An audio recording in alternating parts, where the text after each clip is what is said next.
ओम शांति। ओम शांति। प्रातः क्लास चल रहा था भिलाई में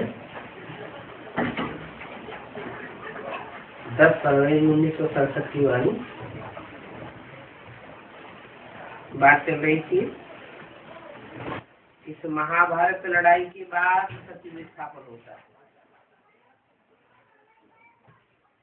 और उस सतयुग में वहां लक्ष्मी नारायण का राज्य होगा। अभी पुराना कलयुग खत्म हो रहा है और नया युग सतयुग आ रहा है। अभी बाप कहते हैं जाग जाओ, कुंभकर्ण की नींद छोड़ दो, क्योंकि अभी नई दुनिया आती है और नई दुनिया को स्वर्ग कहा जाता है, पुरानी दुनिया को नरक कहा जाता है। क्यों? नई दुनिया को स्वर्ग क्यों कहा जाता है? दुख नहीं है? दुख नहीं होता नहीं, इसलिए कहा जाता है उसका अर्थ ही है स्वर्ग। कहाँ गया? स्व स्थिति में ग माना गया। कहाँ गया? जो भी देवताएं होते हैं वो स्व स्थिति में स्थित रहते हैं पर चिंतन नहीं करते, इसलिए वो स्वर्ग में रहते हैं। और यहाँ दुनिया में क्या होता है? स्वचिंतन नहीं करते हैं और परचिंतन क्या कर रहा है, ये क्या कर रहा है, यहाँ ऐसे कैसे हो रहा है, इसने ऐसे कैसे कहा, उसने ऐसे कैसे कहा, मतलब परचिंतन ज्यादा होता है, इसलिए नरक है। तो परचिंतन से पतन नरक और स्वचिंतन से उन्नति स्वर्ग।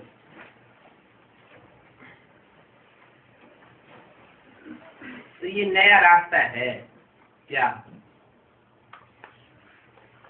स्वर्ग बनाने का और नरक बनाने का। क्या क्या नया रास्ता बताया? स्वचिंतन में रहेंगे तो स्वर्ग बनेगा और परचिंतन में रहेंगे तो नरक बनेगा। ये नया रास्ता घर जाने का भी है और स्वर्ग जाने का भी है। कोई इस रास्ते को जानते नहीं है, बाप ही आकर के बताते हैं। स्वर्ग अलग है और शांति धाम अलग है, जहाँ आत्माएं रहती है। आत्माएं दोनों जगह रहती हैं, लेकिन स्वर्ग में शरीर के साथ रहती है और शांति धाम में शरीर नहीं होता है, सिर्फ आत्माएं रहती है। तो शांति धाम अलग है, सुख धाम अलग है। अभी बाप कहते हैं जाग जाओ, तुम रावण राज्य में पतित हो गए हो। इस समय सभी भ्रष्टाचारी पापा तुम्हें,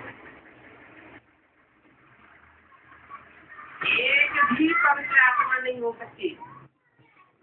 कहाँ? इस नरक की दुनिया में एक भी पवित्र आत्मा नहीं हो सकती। पुण्य आत्मा नहीं कहेंगे, भले मनुष्य दान पुण्य करते हैं, लेकिन पुण्य आत्मा तो भी नहीं है। क्यों? पुण्य करते हैं तो पुण्य आत्मा हुए ना, पाप करते हो तो पाप आत्मा हुए। तो पुण्य करने वाले जो है वो पुण्य आत्मा क्यों नहीं कहेंगे? अभी जो पुण्य करते हैं, दान करते हैं, वो पुण्य आत्मा क्यों नहीं है?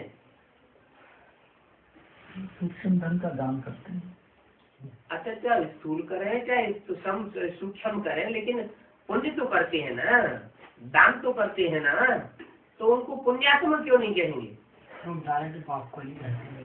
नहीं, पुण्यात्मा इसलिए नहीं कहेंगे कि वो जिसको देते हैं वो पापी होता है या पुण्यात्मा होता है।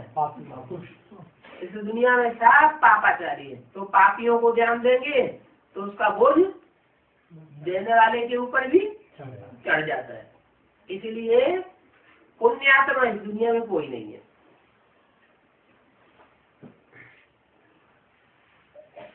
पतित आत्माएं हर कलयुग में होती है। इसलिए कहते हैं ईश्वर बाबा हमको आकर के पावन बनाओ। ये पवित्रता की बात है। कौन सी बात? कि पुण्य दान को कहा जाता है। काय का दान है?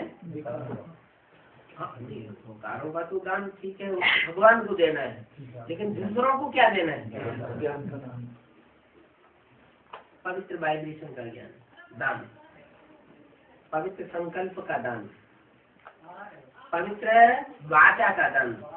कोई ऐसी वाचा हमारे मुख से नहीं निकल जाए जो दुर्वासा वाली वाचा हो, दूसरे देने वाली वाचा हो, ग्लानि किसी की निकालने वाली वाचा हो, और जो कर्मेंद्रियों से जो हम कर्म करें वो भी पवित्र हो, अपवित्र कर्म कर्मेंद्रियों से न हो जाए।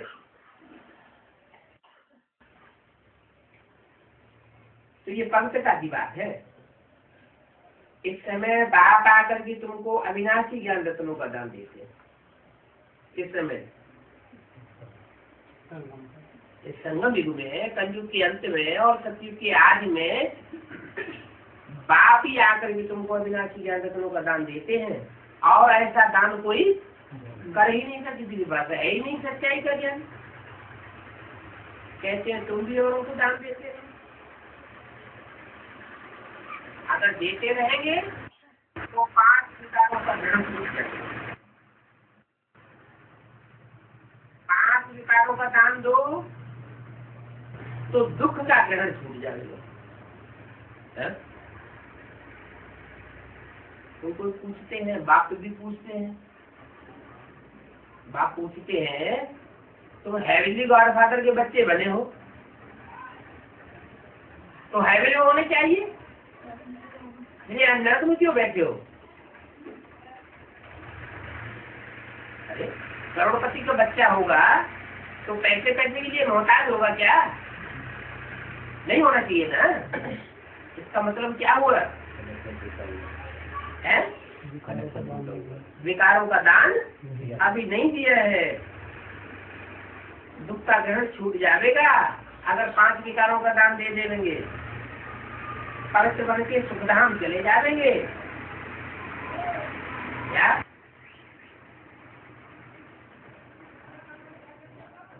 सुखधाम कब जाएंगे? स्वर्ग कब जाएंगे? स्थिति में रहने वालों को 5 विकार अटैक नहीं करेंगे, और परचिंतन में रहने वालों को 5 विकार अटैक करते हैं। तो 5 विकारों में नंबर 1 कौन सा है? काम विकार। उसको छोड़ आप पवित्र बन जाओ। कुछ भी कहते हैं ये पतित पावन, हमको आकर के पावन बनाओ। क्या ये नहीं कहते कि हे पतित पावन आओ और ज्ञान सुना कर चले जाओ। ज्ञान सुनाने के लिए नहीं कहते, क्या कहते हैं? हे पतित पावन आओ और आकर के हमको पावन बनाओ। ऐसे तो ब्रह्मा के तन में आया, ज्ञान सुनाकर चला गया, लेकिन पतित से पावन कोई नहीं बना। क्यों नहीं बना? क्योंकि पतित से पावन बनाने के लिए संग का रंग चाहिए। पावन देवताएं थे, द्वापर में आकर के पतित कैसे बने? जो विधर्मी आत्माएं आई उनके संग के रंग में आकर के पतित बने। तो अनेकों के संग के रंग में आकर के पतित बने, तो पावन कैसे बनेंगे? जो एक ऊंच से ऊंच बाप है, अगर उसका संग करेंगे बुद्धि से तो पावन बनेंगे। बाप कहते हैं अभी मैं फिर आया हूँ, अभी भारत वैश्यालय हो गया है। आलय माने किसका घर हो गया है? अभी सारा भारत वैश्याओं का घर हो गया है। बाप कहते हैं मैं वैश्यालय बनाने के लिए आया हूँ। वैश्यालय जो विशेष हो गया है, विषय भरी दुनिया हो गई है, विषय विकारों से भरी हुई ये दुनिया हो गई है, इसको मैं अब फिर से क्या बनाने आया हूँ? निर्विकारी दुनिया बनाने आया हुआ हूँ। ये भी खेल है। मैं आकर के निर्विकारी बनाता हूँ और रावण आकर के विकारी बना देता है। मैं आकर के सुखी दुनिया बनाता हूँ, रावण आकर सुख की दुनिया बना देता है। भारत के लिए खेल है। बाप भी भारत में ही आकर के साधारण तन में प्रवेश करते हैं।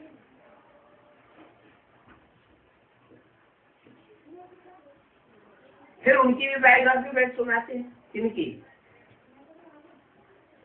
है? उनकी माने किनकी? ये बात किसके तन में बोली? ब्रह्मा के तन में बोली। तो ब्रह्मा के तन में जब बोल रहे हैं तो इनकी भी बायोग्राफी बताते हैं बैठ करके। ये क्यों नहीं कहा?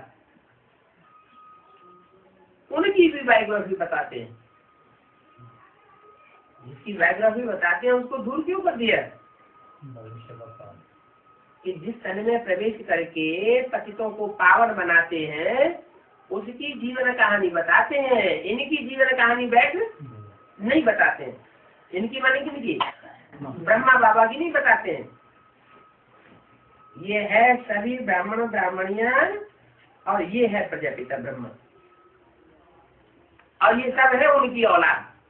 इनकी प्रजापिता ब्रह्मा। तुम सबको पवित्र बनने की युक्ति बताते हैं। ब्रह्मा कुमार और कुमारियां तो तुम विकार में नहीं जा सकते हो, क्योंकि तुम एक प्रजापिता ब्रह्मा कुमार के, एक प्रजापिता ब्रह्मा के बच्चे हो, एक बाप के बच्चे हो। तो आपस में भाई बहन है, आपस में विकार में नहीं जा सकते। तुम ब्राह्मणों का ये एक ही जन्म है? क्यों? ब्राह्मणों का एक ही जन्म है। कोई ब्राह्मण दो दो तीन तीन जन्म नहीं लेते हैं? लेते हैं नहीं लेते हैं? संगम युग 100 साल का होता है। उस 100 साल के संगम युग में कोई ब्राह्मण 2-3 जन्म लेते हैं या नहीं लेते? लेते हैं। फिर एक ही जन्म क्यों बताया? नहीं, पक्के ब्राह्मण जो बनते हैं, जो ब्राह्मण तो देवता कहे जाते हैं, वो जन्म सिर्फ एक ही है। देवता वर्ण में तुम 21 जन्म लेते हो। क्या 3-3 जन्म तो होते हैं, कोई के 2-2 जन्म भी होते हैं, लेकिन तुम सिर्फ देवता वर्ण में एक ही जन्म लेते हो।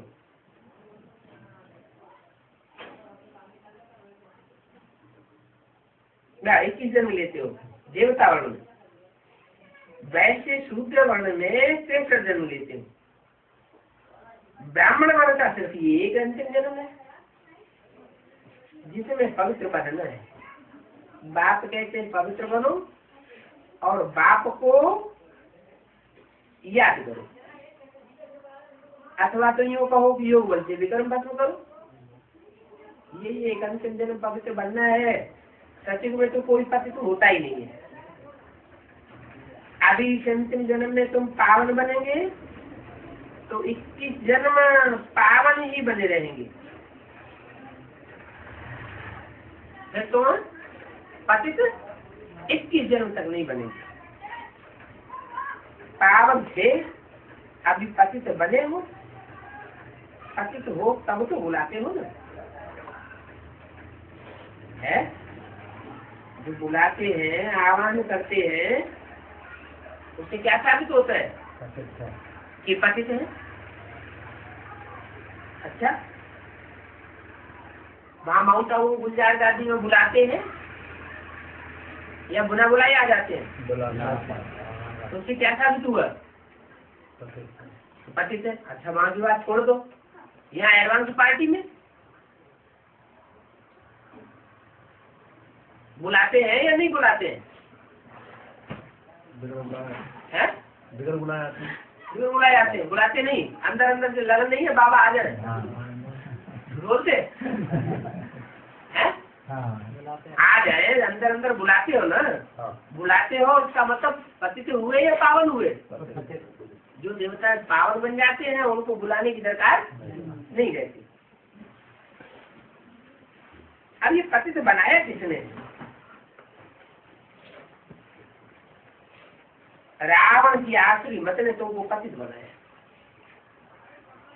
साधु संत आदि जो भी मत देते हैं उसको आसुरी मत कहा जाता है। क्या रावण ने तुमको पतित बनाया है। किसकी मत ने पतित बनाया? रावण की मत ने तुमको पतित बनाया, आसुरी मत ने। फिर रावण किसको साबित कर दिया यहाँ? अभी बोला रावण की आसुरी मत ने तुमको पतित बनाया है। ये साधु संत आदि जो भी है वो सब पतित मत देते हैं, उस मत को आसुरी मत कहा जाता है। तो साधु संत महात्मा क्या हो गए? रावण का रूप हो गए। अगर उनके सामने ये बात बोले कि तुम रावण के रूप हो, बाबा ने तुमको रावण का रूप बताया, तो वो तो नाराज हो जाएंगे। फिर क्या करेंगे?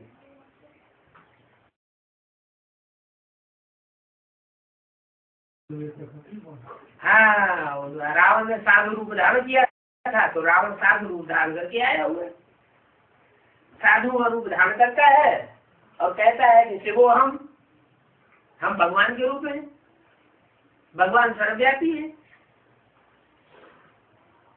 ये है रावण राज, सब की भ्रष्ट मत है, इसलिए उनको भ्रष्टाचारी देवताओं को श्रेष्ठाचारी कहा जाता है। तो ये है नया रास्ता। क्या?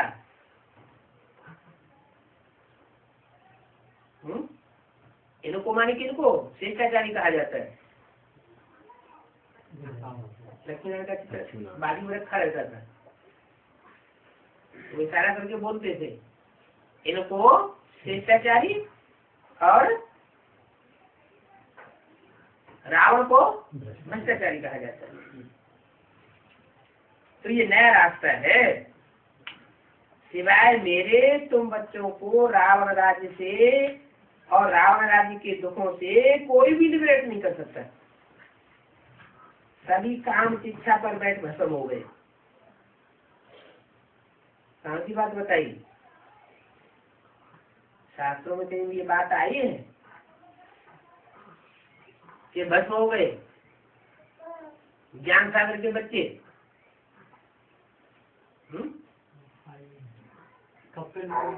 हाँ, कहते हैं राजा सगर के वो 7,000 पुरखे थे, वो सब भस्म हो गए। उनको साप दिया, जाओ भस्म हो जाओ, तो सब भस्म हो गए। फिर उनके लिए क्या किया गया? फिर गंगा लाई। तो पानी की गंगा थोड़ी लाई, ये तो ज्ञान की गंगा की बात है। तो मुझे आकर के ज्ञान शिक्षा पर बिठाना पड़ता है और ज्ञान जल डालना पड़ता है। साधु संत महात्मा है, कोई अनुष्ठान आकर के कराते हैं तो उंगली में जल देते हैं और यूं करके फेंको, पवित्र बनाओ। वो स्थूल जल की बात तो है नहीं, है तो ज्ञान जल की बात। ज्ञान जल डालना पड़ता है, सबकी सदगति करनी पड़ती है। जल के छींटे इधर उधर चारों तरफ, वो तो भक्ति मार्ग में फैलाते हैं। बाप कहते हैं सबको सदगति करनी पड़ती है। जो आकर के पढ़ते हैं उनकी सदगति होती है, और आकर के पढ़ते ही नहीं। भगवान आकर के जो सदगति का ज्ञान देते हैं, उस ज्ञान को जो आकर के पढ़ते ही नहीं, उनकी सदगति होती भी नहीं। और जिनकी सदगति होती नहीं है वो पतित पावन सीताराम कह के बुलाते भी नहीं। बुलाते भी कौन है? जो पतित बनते हैं और पतित बनने के बाद पतित पावन सीताराम को बार बार बुलाते हैं, उन्हीं की सदगति होती है। जो नहीं बुलाते हैं वो है विदेशी। वो पतित पावन सीताराम को बुला लेंगे नहीं कि तुम आओ, तो उसका तिरस्कार करते हैं। जो पतित पावन सीताराम का तिरस्कार करने वाले हैं वो उनको आवाहन नहीं कर सकते। तो जो बुलाते हैं उनकी सदगति होती है। बाकी सब चले जाते हैं परम धाम। जाओ घर में जाके बैठो। 10 फरवरी संस्कृत की वाणी का दूसरा दिन। सच्चे में देवी देवताएं होते हैं, उनको ही सदगति मिलती है। बाकी सब मुक्ति धाम में जाकर के बैठते हैं। माने सदगति किनको मिलती है? कितनों को मिलती है? जो पक्के देवी देवताएं बनते हैं, 16 कला संपूर्ण, सर्वगुण संपन्न, 9 लाख, उनको सदगति मिलती है और बाकी सबको मुक्ति मिलती है। माने कुछ न कुछ दुर्गति भी मिलती है। अगर एक जन्म किसी का कम हो गया, 83 जन्म मिले सतयुग में तो आएगा, तो एक जन्म की दुर्गति हो गई। 5000 वर्ष पहले इन देवी देवताओं का राज्य था, लाखों वर्ष की तो बात ही नहीं है। ये तो शास्त्रों में बकोड़े लगाए दिए हैं। अब बाप कहते हैं मीठे मीठे बच्चों, मुझ बाप को याद करो। ये मन मना भवाक्षर इसीलिए प्रसिद्ध है, इसलिए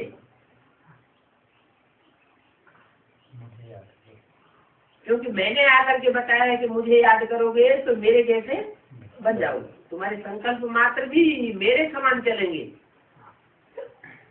भगवान हुआ। अब भगवान उन्होंने कृष्ण का नाम डाल दिया। कृष्ण भगवान हो नहीं सकता। क्यों? कृष्ण भगवान क्यों नहीं हो सकता? क्योंकि भगवान तो आकर के राजयोग सिखाते हैं। कृष्ण तो बच्चे का नाम है, बच्चा बुद्धि है। जो बच्चा बुद्धि है वो राजयोग कैसे सिखाएगा? जिस योग में राज भरा हुआ है वो राजयोग बच्चा बुद्धि नहीं सिखा सकता। तो कृष्ण कोई भगवान नहीं है। शिव बाबा आकर कृष्ण की महिमा जो कि पवित्र थी, 84 जन्म लेकर के अब पतित बनी है, उन कृष्ण को भी आकर के पावन बनाता हूँ। 84 जन्मों में नाम रूप देश काल सब बदल जाता है। किसका क्या हो जाता है? नाम रूप देश काल बदल करके। क्योंकि आदि में जो कृष्ण था वो 84 जन्म के बाद दादा लेखराज का नाम रूप बन जाता है। तुम्हारे भी आगे में हुए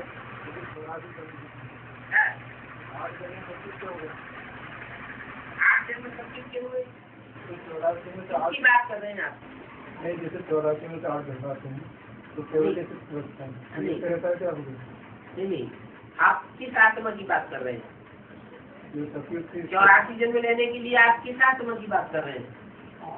सतयुग के 8 जन्म लेने के लिए किस आत्मा की बात कर रहे हैं? कोई भी आत्मा। हाँ, सतयुग के 8 जन्म। 84 में 8 में 76 बाकी प्रतिष्ठा 76 होती है, तो ये क्या हम बात के साथ इससे संबंध है? तो जो सतयुग है, जो सतयुग में अधिष्ठाता कौन है? जो सतयुग का मुखिया है वो कौन है? पहली आत्मा कौन है?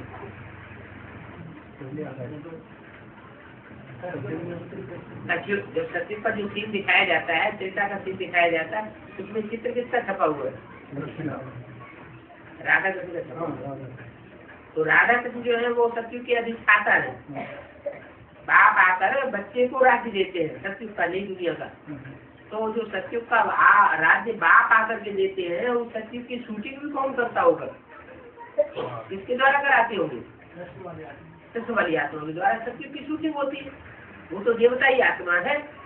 मैं न देवता बनता हूँ और न मैं शूद्र बनता हूँ, न ब्राह्मण बनता हूँ।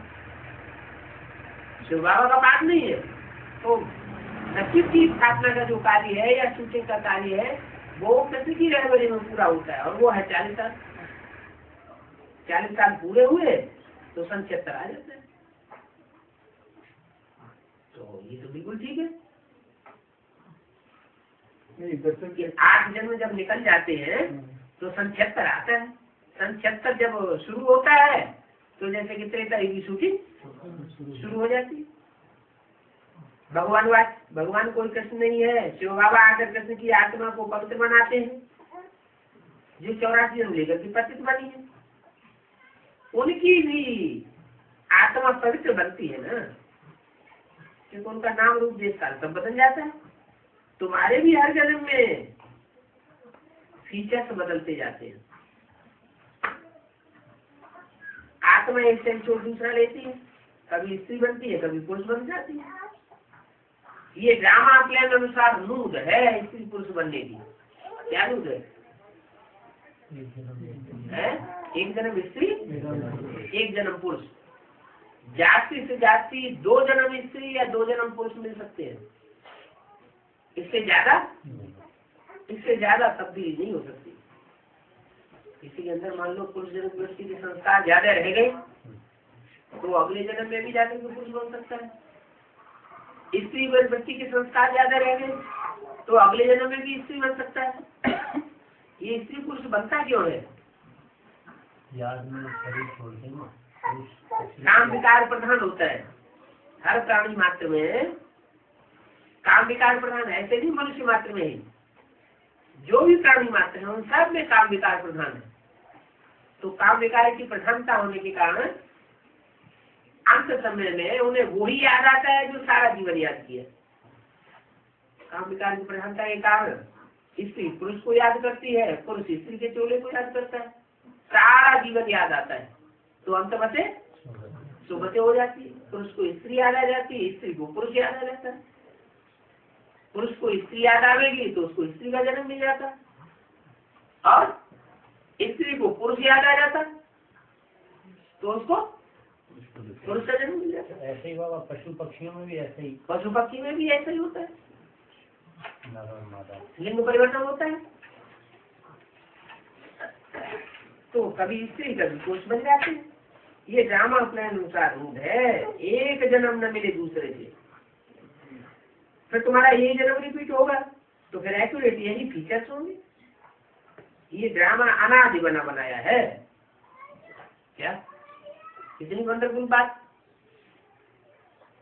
कि इस 2006 में हमारा यही फीचर होगा, यही चेहरा होगा, दूसरा चेहरा अगले कल्प में नहीं होगा। और कल्प कल्पांतर 2006 में मार्च में ऐसा ही चेहरा होगा। ऐसे बैठे ऐसे क्यों होता है? ऐसा इसलिए होता है कि दुनिया के जो भी तत्व हैं, 5 तत्व, वो 5 तत्व का भी अपना अपना साइकिल है। जैसे हमारी आत्मा 84 के चक्कर में चक्कर लगाती हुई आती है, ऐसे ही ये जो अणु है उस अणु का भी एक चक्र है। पृथ्वी जलवायु अग्नि आकाश इनका का भी चक्र है। तो जो जिस चक्कर में जिस स्थान पर पहुंचता है, जिस समय की सूर्य पे पहुंचता है, उसको वैसा ही रूप 5000 वर्ष पहले वाला धारण करना पड़ता है। ये बदल नहीं सकता। जो जो शरीर 84 जन्मों में मिले हैं वो ही फिर अगले कल्प में मिलेंगे।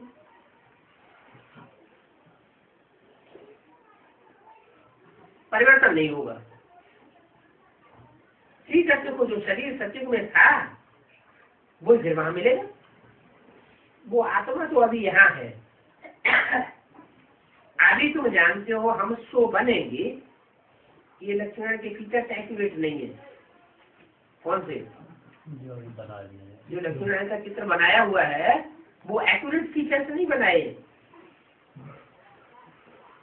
बनेंगे, एक्यूरेट बनेंगे। ये बातें नया कोई नहीं समझ सकते। अच्छी रीति जो किसी को समझाओ तो 84 का चक्र समझ सकेंगे और समझेंगे बरोबर। हर एक जन्म में नाम रूप फीचर आदि अलग अलग होंगे। अभी इनके अंतिम 84 जन्म के फीचर्स ये हैं, इसलिए लगभग थोड़ा दिखाया है। क्या क्या थोड़ा दिखाया है? लक्ष्मण जी फीचर्स है जो चित्र में दिखाए गए हैं वो सत्युग के फीचर्स से थोड़े मिलते जुलते दिखाए हैं, पूरा एक्यूरेट नहीं है। अगर इतना भी न दिखाए तो मनुष्य समझ नहीं सकते हैं। तुम बच्चे जानते हो ये मम्मा बाबा ही फिर ये लक्ष्मण बनते हैं। यहाँ तो 5 तत्व पवित्र नहीं है। यहाँ शरीर सब पतित तमो प्रधान है। सत्युग में शरीर भी सब पावन होते हैं। कृष्ण को मोस्ट ब्यूटीफुल कहते हैं। ऐसा कहते हैं मोस्ट ब्यूटीफुल। क्यों? सत्युग में कृष्ण को मोस्ट ब्यूटीफुल कहते हैं, सत्युग में कहते हैं, अभी कहते हैं, तो भक्ति मार्ग में कहते हैं कृष्ण को मोस्ट ब्यूटीफुल है। कहाँ की बात है, कहाँ कहते हैं? भक्ति मार्ग में कहते हैं। भक्ति मार्ग में कहाँ की बात है? संगम की बात है, माने सत्युगी कृष्ण की बात नहीं है मोस्ट ब्यूटीफुल की। कहाँ की है? जो संगम की कृष्ण है वो मोस्ट ब्यूटीफुल होता है, नेचुरल ब्यूटी होती है। यहाँ विलायत में भले गोरे मनुष्य हैं, परंतु उनको देवता थोड़े कहेंगे, दैवी गुण तो होते ही नहीं है। तो बात कितनी अच्छी नीति बैठ समझाते हैं। अभी ऊंची से ऊंची पढ़ाई है जिससे तुम्हारी कितनी ऊंची कमाई होती है, अनगिनत धन तुम कमाते हो। वहां तो हीरो जवाहरातों के महल थे, कहाँ हीरे जवाहरातों में है, वहाँ महल बनाने की दरकार पड़ेगी? वहाँ सर्दी गर्मी होगी है, देवान होगा? देवान भी नहीं होगा, सर्दी गर्मी भी नहीं होगी। चोर डकैतों का डर होगा? चोर डकैतों का भी डर नहीं होगा। तो महलवानियां टालियां क्यों बनाएंगे? दीवारें बनाने की दरकार क्यों होगी? है महल माना किला, किला माना संगठन रूपी किले। आदि तो सब गुम हो गए हैं। अपरम अपार कमाई है 21 जन्मों के लिए, इसमें बहुत बहुत मेहनत चाहिए। देही अभिमानी बनना है, हम आत्मा है, ये पुराने से छोड़, अब वापस अपने घर नंगे जाना है। बाप अभी सभी को लेने आए हैं। हम आत्मा ने 84 जन्म अभी पूरे किए, अभी फिर पावन बनना है, बाप को याद करना है, नहीं तो कयामत का समय है, सजाएं खा करके वापस चले जाएंगे। हिसाब किताब तो सभी को चुप करना ही। भक्ति मार्ग में काशी करवट खाते थे तो कोई भी मुक्ति को नहीं पाते थे, फिर क्यों खाते थे? समझते है नहीं, ये थोड़ी सोचते थे काशी करवट खाने से मुक्ति हो जाएगी। परंपरा नहीं, वहाँ ये समझते थे कि काशी करवट खावेंगे, शिव के ऊपर बलिहार जावेंगे, अर्पण होंगे, सरेंडर होंगे, तो हमारे पूर्व जन्म के सारे पाप भस्म हो जाते।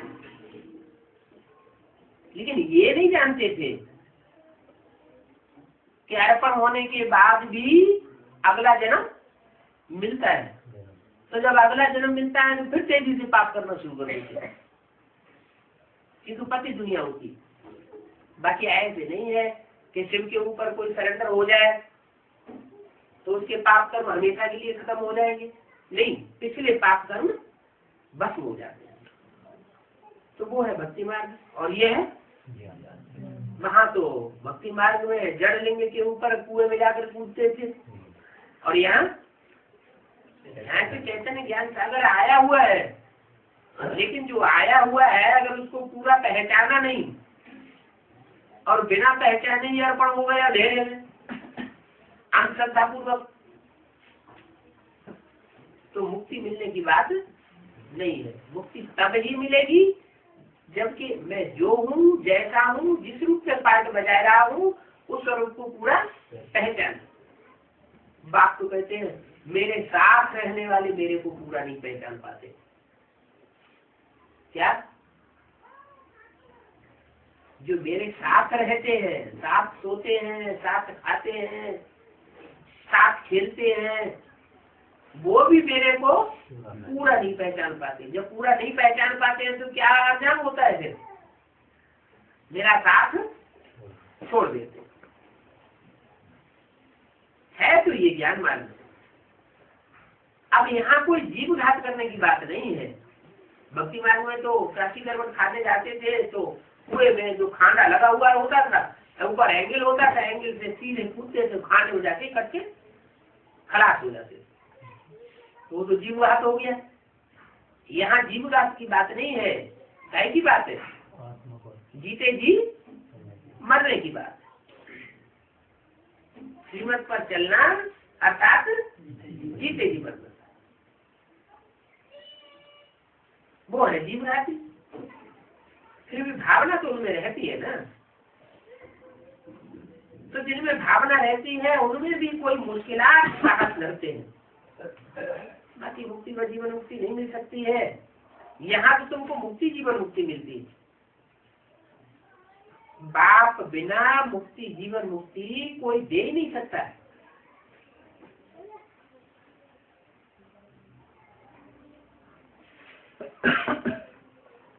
अब परम धाम में तो आत्मा रहती है और यहाँ इस सृष्टि पर तुम सब देहाभिमानी होकर रहते हो, तो फिर वापस कैसे जाएंगे? बाप ही आकर के रास्ता बताते हैं कि जो देहाभिमानी है वो आत्माभिमानी कैसे बने। आकर के आत्मा का परिचय देते हैं। बिगर आत्मा का परिचय जाने तुम आत्माभिमानी बनेंगे भी कैसे? सबकी शरत करके वापस ले जाऊंगा। सच में बहुत थोड़े मनुष्य होते हैं। अब ये भी हम जानते हैं कि आत्मा तो कभी विनाश होती नहीं है। आत्मा तो अविनाशी है और ये शरीर तो विनाशी है। सत्युग में आयु भी बड़ी होती है। क्यों? वहां शरीर जल्दी विनाश क्यों नहीं होता? वहाँ सत्युग में शरीर विनाश को इसलिए नहीं जल्दी पाता है कि वहाँ आत्म की स्थिति की परसेंटेज ज्यादा होती है और यहाँ इस दुनिया में देहभान की परसेंटेज ज्यादा हो जाती है, इसलिए शरीर की एवरेज एज घट जाती है। और वहाँ दुख की भी बात नहीं होती। जितना जितना आत्माभिमानी स्टेज उतना उतना सुख की स्टेज और जितना जितना देहभान की स्टेज उतना उतना वहाँ तो दुख की बात ही नहीं। एक शरीर छोड़ दूसरा ले लेते हैं, जैसे सर्प का मिसाल है। एक खल छोड़ी दूसरी लेते हैं। सर्प जो खल छोड़ता है उसको कोई मरना नहीं कहा जाता है। क्या? वो सिर्फ एक खल छोड़ता है और दूसरी लेता है। तो जो सर्प का मिसाल है वो सतयुग का मिसाल है या संगम युग का मिसाल है? संगम युग में होगा ऐसा। कैसा? कि हम अपने शरीर को कंचन बनाए लेंगे। ये शरीर छोड़ेगी नहीं, शरीर रहेगा, लेकिन ये खल मांस मज्जा हड्डी सब सारी बदल जाएगी। माने 5 तत्व ही चेंज हो जाएंगे। शरीर के 5 तत्व चेंज हो जाएंगे। 36 हो जाएंगे। 36 हो जाएंगे। 36 उससे पहले नहीं होंगे। 36 तक तो दुनिया की आबादी होगी 9 लाख 16,108। 16,108 है, एक साथ पैदा हो जाएंगे क्या? ये पहले से ही होना शुरू होंगे। पहले से ही होंगे तो इसका मतलब क्या है? कंचन काया पहले से ही बनना शुरू होगी। 2018 शुरुआत हो जाएगी। तो जब राधा कृष्ण का जन्म होगा तो पहला इशू हुआ। जन्म तभी होगा जबकि जन्म देने वालों की कंचन काया बनी हुई हो। खुद की कंचन काया नहीं बनी होगी तो बच्चों का जन्म कैसे देंगे? निर्विकारी बच्चों का जन्म किससे होगा? विकारी शरीर से। विकारी शरीर के 5 तत्वों से नहीं।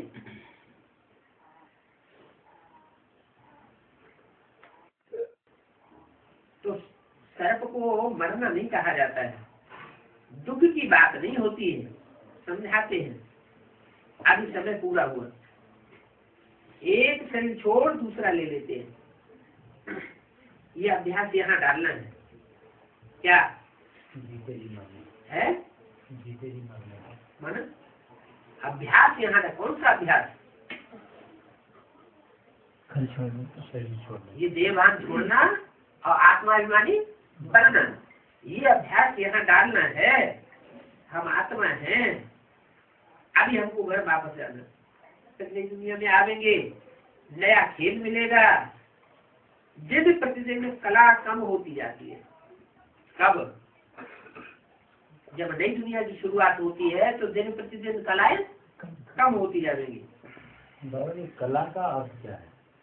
आत्मा की पावर। अच्छा, आत्मा की पावर। जैसे 16 कला संपूर्ण चंद्रमा होता है, हाँ, तो उसकी रोशनी 16 बढ़ती जाती है या घटती जाती है? तो चंद्रमा की 16 कला कही जाती है। 16 दिन में 16 कला संपूर्ण बन जाता है। तो एक एक दिन में एक एक कला घटती है, एक एक दिन में एक एक कला बढ़ती है। तो ऐसे ही आत्मा की कला जो है हर जन्म में घटती जाती है। ब्रह्मा कुमारी आश्रम में तो चलने की कला, लिखने की कला, ऐसे 16 कला बता दी। लेकिन आत्मा की पावर की बात है, मेजरमेंट है कला, आत्मा की शक्ति की बात है। 16 कला माना 100% पावरफुल। पावरफुल। आत्मा पावरफुल हो जाती है, लंबी आयु वाली हो जाती है, जैसे सुंदर शरीरों वाली हो जाती है। जैसे 16 आने माने 1 रुपया। 16 आने माने 1 रुपया। 14 आने मतलब कम हो गया। कम हो गया। कम हो गया। अच्छा, मनुष्यों ने 84 लाख योनियां कह दी है। 84 जन्मों लेते हैं मनुष्य, लेकिन मनुष्यों ने 84 लाख योनियां कह दी। चलो, मनुष्यों के लिए तो 84 लाख योनियां ही कही, और मेरे को तो अनगिनत कण कण में पत्थर पत्थर में डाल दिए। 84 लाख तो फिर भी कम है, और मेरे को सबने व्यापक बता दिए। इसको कहा जाता है धर्म की ग्लानि। जो धारणा करनी है वो नहीं की, क्या धारणा करनी है कि वो सुप्रीम सोल एक व्यापी है। उस एक व्यापी को कण कण में व्यापक बताई दिए।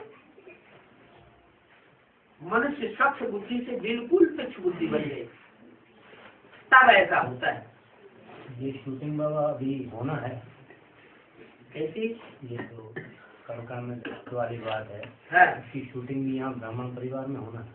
तो हर एक की बात अगर बैठ के मानने लगेगा तो सबके भगवान नहीं हो गए जो अभी चल रहा है। हाँ? इसको कहा जाता है धर्म की ग्लानि। मनुष्य स्वच्छ बुद्धि से बिल्कुल तुच्छ बुद्धि बन जाते हैं। अभी बाप तुमको स्वच्छ बुद्धि बनाते हैं, स्वच्छ बनते हैं याद। बाप कहते हैं अभी नवयुग आता है, उसकी निशानी है ये महाभारत लड़ाई। क्या नवयुग आने की निशानी क्या है? अगर महाभारत लड़ाई न हुई तो ये नई दुनिया नहीं आ सकती। Gateway to heaven is Mahabharat गृह युद्ध। कोई कहे हम नहीं लड़ेंगे, हम इस युद्ध में से पसार होने वाले नहीं हैं, हम खून खराबा अपना न होने देंगे और न दूसरों का करेंगे। तो बाप कहते हैं वो स्वर्ग में भी नहीं जाएंगे। ये गेटवे है महाभारत गृह युद्ध। ये सच्चाई के लिए झूठ से युद्ध करना लाजमी है। पांडवों को तो लड़ने का बाबा ने मना किया, लेकिन सच्चाई के लिए लड़ाई लड़ते हैं, बेहद की लड़ाई लड़ते हैं, हद की नहीं लड़ते। विकारों की लड़ाई लड़ते हैं, बाहुबल की लड़ाई नहीं लड़ते। तो ये तो है मुसलों वाली लड़ाई, जिसमें अनेक धर्म विनाश और एक धर्म की स्थापना होनी।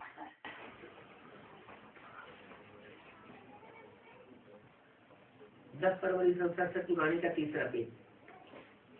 तो जब एक धर्म की स्थापना हुई थी, जरूर भगवान होगा।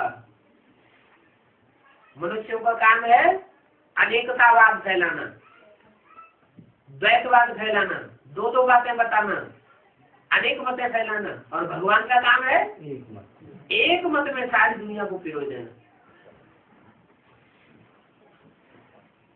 तो जरूर भगवान चाहिए ना। कृष्ण यहाँ कैसे आ सकते हैं? ज्ञान का सागर तो निराकार है, वह कृष्ण है। कृष्ण को तो ये ज्ञान ही नहीं होगा, ये ज्ञान ही गुम हो जाता है। तुम्हारे लिए भक्ति मार्ग में चित्र बनेगी, रुद्र पूजा होगी।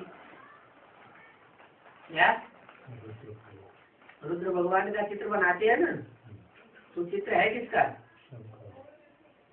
तुम्हारा। तुम्हारे भी फिर भक्ति मार्ग में चित्र बनेंगे। किससे बोला? मेरा नाम तो शिव है, वो शिव नाम कभी बदलता नहीं। जब शरीर बदलते हैं तो नाम बदल जाता है। इसका मतलब जो ज्योति बिंदु शिव है वो कोई शरीर में प्रवेश करके रौद्र रूप धारण करता है। ये क्योंकि आदि में भी रौद्र रूप धारण किया था, वो छोटा रूप था, और अभी अंत में सारी दुनिया के सामने विकराल रूप धारण करेगा। भक्ति मार्ग है पुजारी मार्ग, तुम पूज्य फिर पुजारी बनते हो। कलाएं कम होती जाती है, कलाएं कम होती जाती है, तीव्र गति से कलाएं कम कम होती है। द्वापर से जब द्वैतवादी युग आता है तो तुम भोगी बन जाते हो। क्या भोगी कब कहे जाते हैं? द्वापर युग से जब हम भक्त इंद्रियों से भोग करते हैं तो हम भोगी कहे जाते हैं। वहां वो योगी होते हैं। कहा सत्य त्रेता में योगी है। योगी वहां क्यों है? वहां भोग नहीं है, सुख भोगते नहीं है। क्या सुख तो भोगते हैं लेकिन शेष इंद्रियों के सुख भोगते हैं। जो ज्ञान इंद्रिया है उन ज्ञान इंद्रियों का सुख भोगते हैं देवताएं, वंश इंद्रियों का सुख नहीं भोगते। ऐसे नहीं कि वहां किसी की याद में योग लगाते हैं, वहां तो सब आत्म की स्थिति में रहते हैं, किसी दूसरे की याद की बात है नहीं। वहां है ही पंथ। कृष्ण को भी योगेश्वर कहते हैं। इस समय कृष्ण की आत्मा बाप के साथ योग लगा रही है।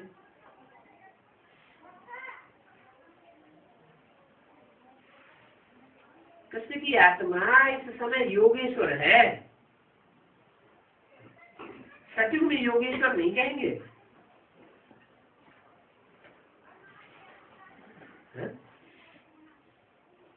कृष्ण को जो योगेश्वर कहते हैं वो कहाँ कहते हैं? सतयुग में कहते हैं, भक्ति मार्ग में कहते हैं, या संगम युग में कहते हैं? जो कहते हैं वो कहाँ कहते हैं? सतयुग के कृष्ण को कहाँ योगेश्वर कहते हैं?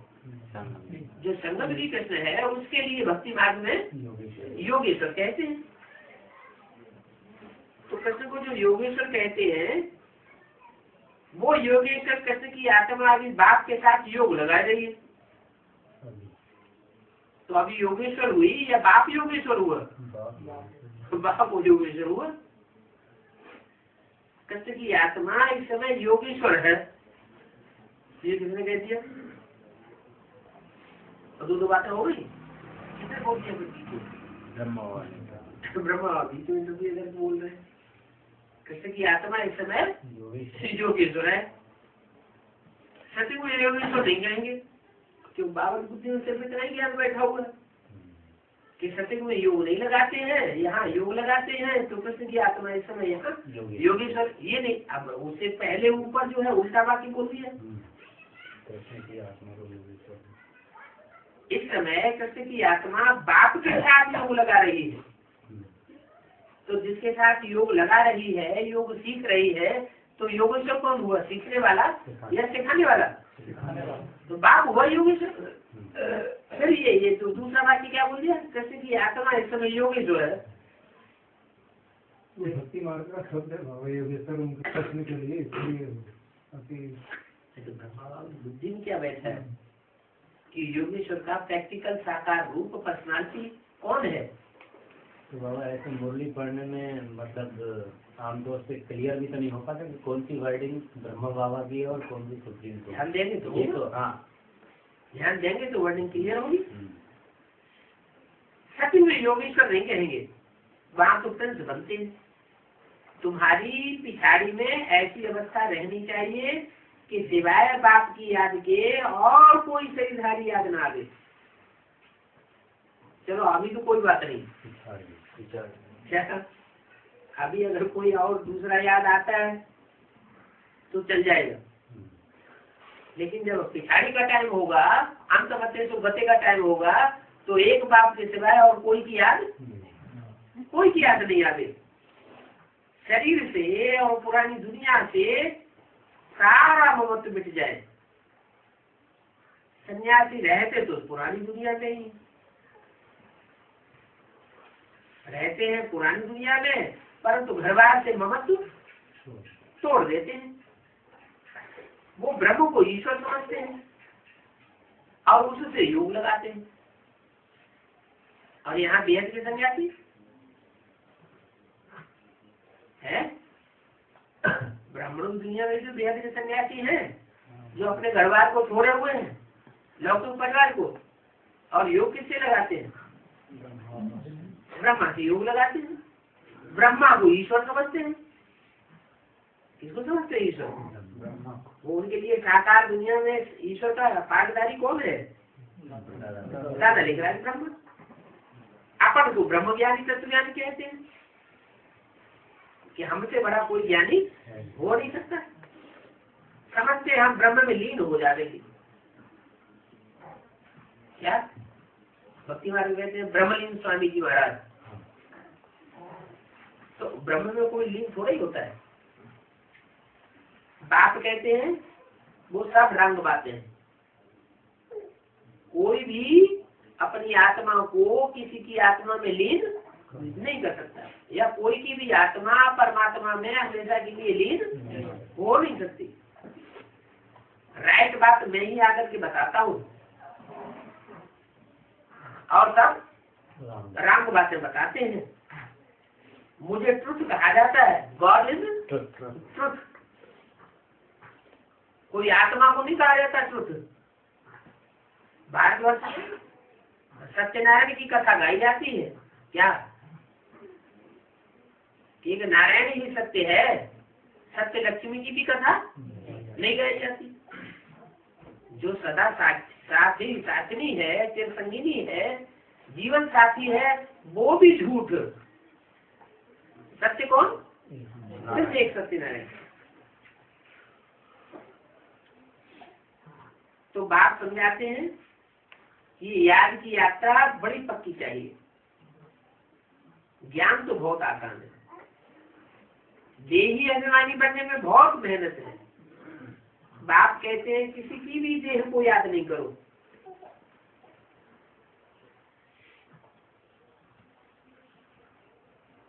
वो है भूतों की याद। क्या? किसी की भी देह को याद न करो। अच्छा, तो शंकर जी की देह को याद करे या न करे?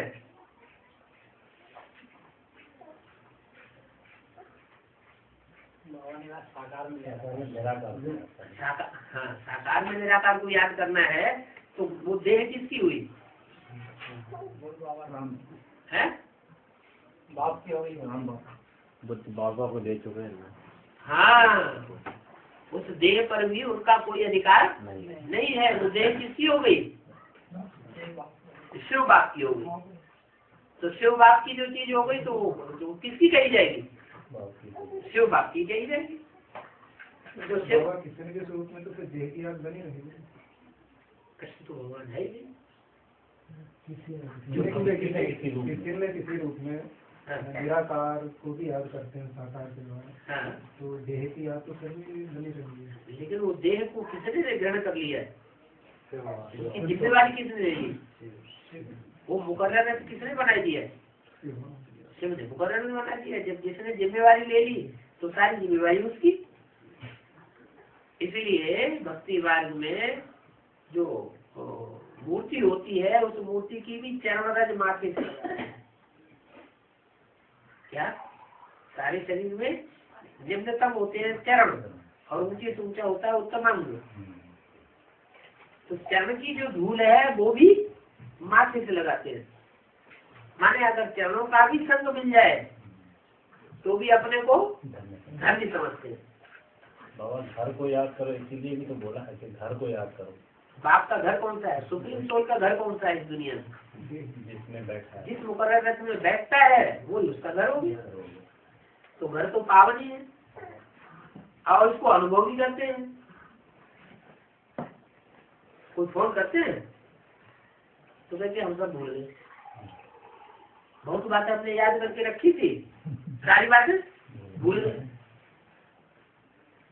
बाबा अचानक मिलते हैं तो कहते हैं सामने आने से सारी बात भूल जाती। तो क्यों भूल जाती है उनको, सबको क्यों नहीं भूल जाती है?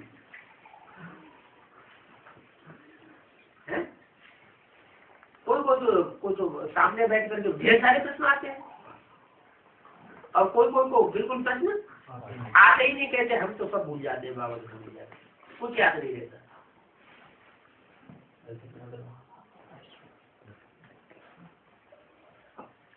कारण क्या हुआ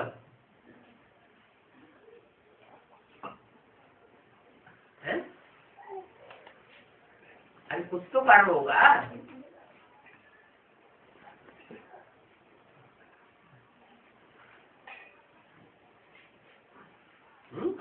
रथ है उसे बात कर रथ है नहीं।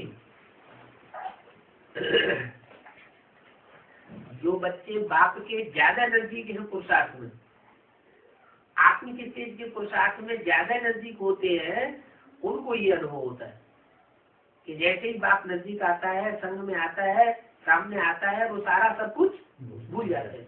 कुमारिका दादी के जो पक्के पक्के फॉलोअर्स होंगे, कुमारिका दादी जब उनके सामने पहुंचेगी तो खुशी का पारावार उनका नहीं रहता, सब कुछ भूल जाते हैं। क्यों भूल जाते हैं? वो जन्म जन्मांतर की छाप उनके अंदर पड़ी हुई है। तो बाबा जो प्रश्न करते हैं इसका मतलब उनकी आत्मिक अब प्रश्न करते हैं दो तरह से प्रश्न बताए हैं जटवाणी में। एक होते हैं जिज्ञासा शांत करने के लिए और एक होते हैं प्रश्न अपोजिशन करने के लिए। अब वो उनका भाव क्या है प्रश्न करने का, वो तो वो जाने। मतलब वैसे प्रश्न चलते हैं ना, चलते हैं ना।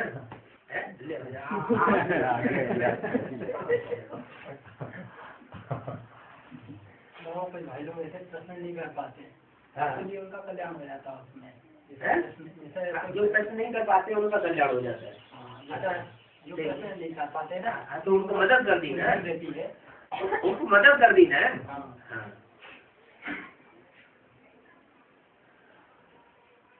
तो बाप कहते हैं किसी की भी देह को याद न करो, वो है भूतों की याद। भूत पूजा है, भूत की याद हो गई ना। कहाँ भगवान और कहाँ भूत।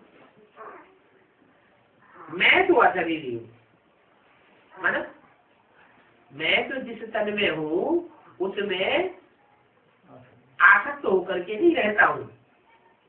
मैं अशरीरी हूँ और आत्माएं वो शरीर में आसक्त होने की स्वभाव वाली है। देह और देह के संबंधों में, देह के पदार्थों में कुछ न कुछ आसक्ति जरूर होती है, हो जाती है। तो देखो इन आंखों से देखते हुए बुद्धि से बाप को याद करना है। आंखों से देखते भी जाओ, आंखों से देखते हैं देहधारी को, लेकिन याद करते हैं कैसे? कैसे याद करेंगे?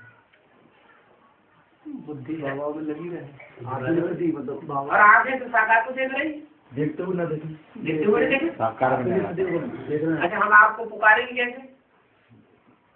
नाम रूप से ही पुकारेंगे।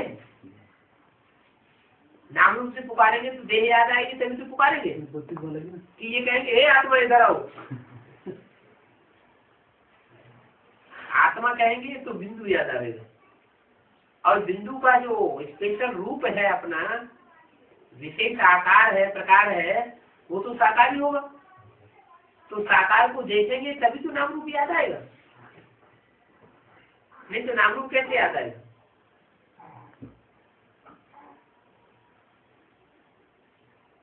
देखें, लेकिन देखते ही झट आत्मा याद आ जाए। क्या देखते हैं साकार शरीर को, लेकिन साकार शरीर देखते हुए भी क्या याद आ जाए? स्टार आत्मा याद आ जाए। तो आत्मा जहाँ है वहाँ परमात्मा भी मौजूद है। आत्मा से परमात्मा कभी दूर नहीं हो सकता। ओम शांति।